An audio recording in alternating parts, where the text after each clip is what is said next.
Hello friends, welcome to Asni Sudha all in one channel. ఇవాళ అందరికీ ఎంతగానో యూస్ఫుల్ అయ్యే కిచెన్ టిప్స్ అండి. ఇవన్నీ హౌస్ వైఫ్స్కి చాలా చాలా యూస్ఫుల్ అయిన టిప్స్. వీడియో ఎక్కడ స్కిప్ చేయకుండా ఫుల్గా చూడండి. మొదటి టిప్ ఏంటో చూద్దాము. మొదటి టిప్ వచ్చేసి ఫేస్కి క్రీమ్ యూజ్ చేస్తుంటాం కదా, ఆ క్రీమ్ అనేది తీసుకోవాలని మీరు ఏది యూజ్ చేస్తే అది తీసుకోవచ్చు. అది కొంచెం తీసుకుని దాంట్లోకి కొంచెం అంతా పసుపు అనేది వేసుకున్నానండి. ఇలా వేసుకుని ఆ రెండిటిని బాగా మిక్స్ చేసుకోవాలి. ఇలా మిక్స్ చేసుకున్నాక హ్యాండ్స్కైనా ఫేస్కైనా నేను హ్యాండ్స్ మీద అప్లై చేసుకుంటున్నాను, మీరు ఫేస్కైనా అప్లై చేసుకోవచ్చు. ఇది మనకి ఫౌండేషన్ లాగా చాలా బాగా వర్క్ అవుతుందండి. చూస్తున్నారు కదా, ఇలాగ మొత్తం అంతా అప్లై చేసుకున్నాక ఆ చేతికి ఈ చేతికి డిఫరెంట్ అనేది ఈ విధంగా ఒకసారి ట్రై చేయండి. ట్రై చేసి ఎలా ఉందో కామెంట్ సెక్షన్లో కామెంట్ చేయండి. సెకండ్ టిప్ ఏంటో చూద్దాము. సెకండ్ టిప్ వచ్చేసి మన స్టవ్ దగ్గర లేటెస్ట్ అనేది యూజ్ చేస్తుంటాం కదా, చాలా ఆయిల్ అనేది పడిపోతూ ఉంటుంది, చాలా జిడ్డుగా అనేది అయిపోతుంది కదండి. అలాంటి మొండు జిడ్డు అయినా కూడా ఈజీగా క్లీన్ చేసుకోవచ్చు అండి. చాలా అంటే చాలా ఈజీగా క్లీన్ చేసేసుకోవచ్చు. అది ఎట్లా చూసేయండి. దానికి నేను పేస్ట్ అనేది తీసుకున్నాను. కోల్గేట్ అయినా పర్లేదు, ఏది డాబర్ రెడ్ అయినా పర్వాలేదండి. మీది ఏది యూజ్ చేస్తే ఆ పేస్ట్ అనేది తీసుకోవచ్చు. నేను డాబర్ రెడ్ అనేది తీసుకున్నాను. తీసుకుని ఇలాగా కొంచెం అంతా పేస్ట్ అనేది అప్లై చేసుకోవాలి ఆ లైటర్కి. ఇలా అప్లై చేసుకున్నాక ఒక తడి క్లాత్ అనేది తీసుకుని నీట్గా తుడిచేసుకుంటే చాలా నీట్గానే క్లీన్ అయిపోతుందండి. మనం ఏ స్క్రబ్బర్ అని సోప్స్ అని ఏది యూజ్ చేసిన అవసరం లేదు, అంత నీట్గానే క్లీన్ అయిపోతుంది. ఇలాగా క్లాత్ పెట్టుకుని గట్టిగా రఫ్ చేసుకుంటే ఆ జిడ్డు మురికి అంతా పోతుందండి. ఇలాగ ఒకసారి ట్రై చేయండి. చూస్తున్నారు కదా మీరే ఎంత నీట్గానే క్లీన్ అయిపోయిందో. చూడండి ఎంత నీట్గా ఎంత బాగా కనిపిస్తుందో కొత్త లెటర్ లాగా. ఈ విధంగా ఒకసారి ట్రై చేయండి. ట్రై చేసి ఎలా ఉందో కామెంట్ సెక్షన్లో కామెంట్ చేయండి. ఈ టిప్ కనుక నచ్చితే సబ్స్క్రైబ్ చేసుకోండి. థర్డ్ టిప్ ఏంటో చూద్దాము. మిర్చి అని తెచ్చుకుంటూ ఉంటాం కదా, అలా తెచ్చుకున్నప్పుడు అవి తొడుములని తీస్తుంటాము. అంతేకాకుండా మన కర్రీస్లోకైనా చట్నీలోకైనా పచ్చిమిర్చి అనేది కోస్తుంటాము. అవి హ్యాండ్స్కి అనేది చాలా ఎక్కువ ఘాటుని పట్టేస్తుంటుందండి. మనం ఎంత క్లీన్ చేసుకున్నా ఘాటు అనేది పోకుండా ఉంటాయి. ఈ టిప్ అని పాటించండి. చేతికి ఉన్న ఘాటు అనేది ఈజీగా పోగొట్టుకోవచ్చు. ఇంట్లో ఉన్న చిన్నపిల్లలు ఉన్నప్పుడు కూడా ఈ టిప్ అనేది చాలా బాగా యూజ్ అవుతుందండి. ఏం లేదండి, కొంచెం అంతా పేస్ట్ అనేది హ్యాండ్స్కి అప్లై చేసుకోవాలి. ఇలాగా రాసుకుని కొంచెం వాటర్ తోటి నీట్గా అనేది కడిగేసుకుంటే అసలు ఘాట్ అనేది ఉండదండి. మీకు ఈజీగా ఆ ఘాట్ అనేది పోతుంది. ఈ విధంగా ఒకసారి ట్రై చేయండి. ఇలా వేసుకుని నీట్గా అనేది హ్యాండ్స్ అనేది తుడిచేసుకోవచ్చు. సబ్బు పెట్టిన అవసరం లేదండి. మీకు సబ్బు పెట్టిన ఒక్కొక్క టైంలో పోకుండా ఉంటుంది. అలా కాకుండా ఇలాగా పేస్ట్ పెట్టుకుని నీట్గా కడిగేసుకుంటే ఆ ఘాట్ అస్సలు ఉండదండి. ఈజీగా క్లీన్ చేసేసుకోవచ్చు. ఈజీగా పోతుంది కూడా ఘాట్ అనేది.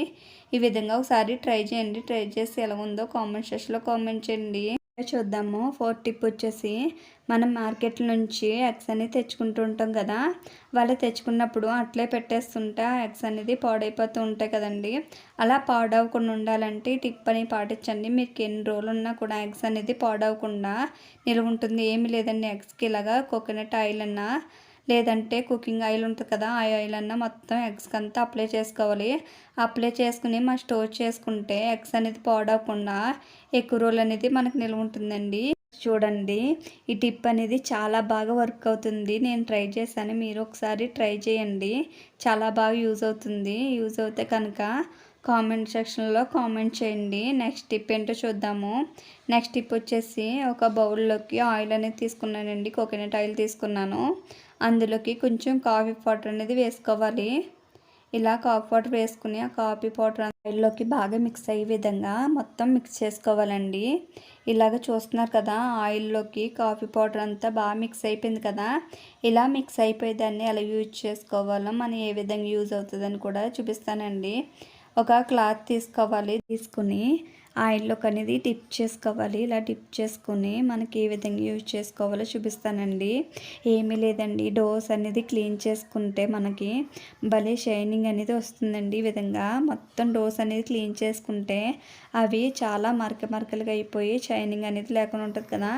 ఇలా క్లీన్ చేసుకోవడం వల్ల భలే షైనింగ్ అనేది వస్తుందండి. ఈ విధంగా ఒకసారి ట్రై చేయండి. చాలా బాగా వర్క్ అవుతుంది. మనం బయట మార్కెట్‌లో షైనింగ్ రావడానికి లిక్విడ్స్ అనేది యూజ్ చేస్తాము. అలా కాకుండా ఇంట్లో ఉన్న వాటిలతోటి ఇలాగా పిప్పి చేసుకుంటే బయట కొనవసరం లేకుండా ఇంట్లో ఉన్న వాటిలతోటి ప్రిపేర్ చేసుకోవచ్చండి. ఫిఫ్త్ టిప్ ఏంటో చూద్దాము. ఫిఫ్త్ టిప్ వచ్చేసి మనం మిక్సీ జార్స్ అనేది క్లీన్ చేస్తుంటాం కదా! అలా క్లీన్ చేసినప్పుడు కూడా చిన్న బ్యాడ్ స్మెల్ అనేది వచ్చేస్తుంటది. అలా బ్యాడ్ స్మెల్ రాకుండా అంటే ఈ విధంగా ఒకసారి ట్రై చేయండి. ఏం లేదండి, ఇంట్లో ఉన్న టాల్కమ్ పౌడర్ ఏదైనా మొత్తం మిక్సీ మీద అంతా వేసుకుని ఒక క్లాత్ పెట్టుకుని నీట్గా తుడిచేసుకుంటే అస్సలు బ్యాడ్ స్మెల్ అనేది ఏది లేకుండా కొంచెం ఫ్రెష్గా అనేది వస్తుందండి. ఈ విధంగా క్లీన్ చేసుకున్న క్లాత్ పెట్టుకుని నీట్గా అనేది క్లీన్ చేసేసుకుంటున్నానండి. ఈ విధంగా నీట్గా క్లీన్ చేసేసుకుంటే మనకి మిక్సీ అనేది స్మెల్ రాకుండా చాలా ఫ్రెష్గా అనేది ఉంటుంది. చూస్తున్నారు కదా, ఒక క్లాత్ పెట్టుకుని నీట్గా అనేది తుడిచిపెట్టేసుకుంటున్నాను. ఈ విధంగా ఒకసారి మీరు ట్రై చేయండి. ట్రై చేసి ఎలా ఉందో కామెంట్ సెక్షన్లో కామెంట్ చేయండి. వీడియో టిప్ ఏంటో చూద్దామండి. నెక్స్ట్ టిప్ వచ్చేసి చపాతీ ముద్ద అనేది మనం 2 డేస్ బ్యాక్ అయినా లేదంటే నెక్స్ట్ డే మార్నింగ్ చేసుకోవడానికి నైట్ అనేది కలుపుకొని పెట్టుకుంటాం కదా! అలా పెట్టుకున్నప్పుడు అది కొంచెం చాలా హార్డ్గా అనేది అయిపోతుంది. అలా ఆడుకున్న దాన్ని చపాతీలు తిక్కడం కూడా మనకి చాలా కష్టం అయిపోతుంది కదా! చాలా గట్టిగా కూడా ఉంటాయి. దానివల్ల హ్యాండ్స్ అనేది ఫింగర్స్ అయినా చాలా నొప్పి అనేది వచ్చేస్తుంటుంది. అలాంటి నొప్పి లేకుండా శ్రమ లేకుండా ఈ టిప్ అనేది పాటించండి. అది చపాతీ ముద్ద అనేది చాలా స్మూత్గా అనేది అయిపోతుంది ఈ టిప్ అనేది పాటిస్తే. ఏమీ లేదండి, స్టవ్ మీద కుక్కర్ పెట్టుకుని దాంట్లోకి ఒక గ్లాస్ వాటర్ వేసుకోవాలి. వాటర్ వేసుకొని అది బాగా బాయిల్ అవ్వనివ్వాలండి. బాగా మరిగాక తీసుకున్న చపాతీ ముద్ద అనేది అందులో పెట్టేసుకోవాలండి. చూస్తున్నారు కదా, ఈ చపాతీ ముద్ద అనేది అందులో పెట్టేసుకుంటున్నాను. పెట్టేసుకుని దానిపైన మూతని పెట్టేసుకోవాలి.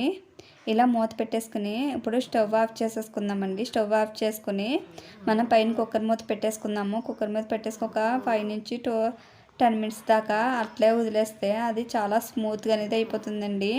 చూస్తున్నారు కదా, 10 మినిట్స్ తర్వాత ఓపెన్ చేసి చూస్తున్నాను నేను. బాగా వాటర్ అనేది కూడా చల్లారిపోయిందండి. ఇప్పుడు బాక్స్ అనేది బయట పెట్టేసుకుంటున్నాను. ఇలా పెట్టేసుకునే దాన్ని ఇప్పుడు ఎలాగా స్మూత్నెస్గా అయిందో మీరే చూద్దరుగానండి, చూపిస్తాను మీకు. చూస్తున్నారు కదా, ఇలా క్యాప్ తీసేసుకుని చాలా స్మూత్గా అనేది పిండి అనేది చాలా మృదువుగా ఉంది కదా. చూడండి ఎంత స్మూత్గా అనేది పిండి వస్తుందో. ఈ విధంగా ఒకసారి ట్రై చేయండి. ట్రై చేస్తే మీ చేతుల నొప్పులు కానీ ఏది ఉండదండి. చాలా స్మూత్గా అనేది అయిపోతుంది. మీరు ఎక్కువసేపు వెయిట్ చేసిన అవసరం కూడా లేదు. ఈ టిప్స్ అనేది నిజంగా మీ శ్రమ లేకుండా టైం వేస్ట్ లేకుండా ఉంటుందండి. వీడియో కనుక సబ్స్క్రైబ్ చేసి లైక్ చేయండి. Thank you.